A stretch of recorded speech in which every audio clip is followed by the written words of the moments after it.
আমি মোহাম্মদ রাতুল হাসান। আমি আজকে 2025 সালে অক্টোবর সেশনে জাপানের ভিসা হাতে পেয়েছি, আলহামদুলিল্লাহ।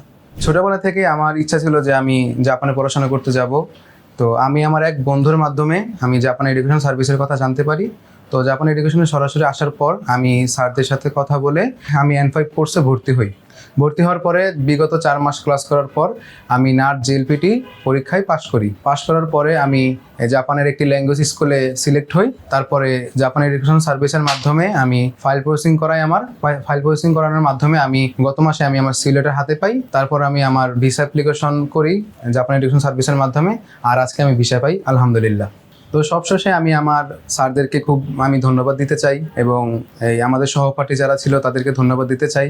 আর আপনারা যারা জাপানে যেতে চান বা স্টুডেন্ট বিষয়ে ল্যাঙ্গুয়েজ প্রোগ্রামে যারা যেতে চান, তারা জাপান এডুকেশন সার্ভিসের মাধ্যমে যোগাযোগ করতে পারেন।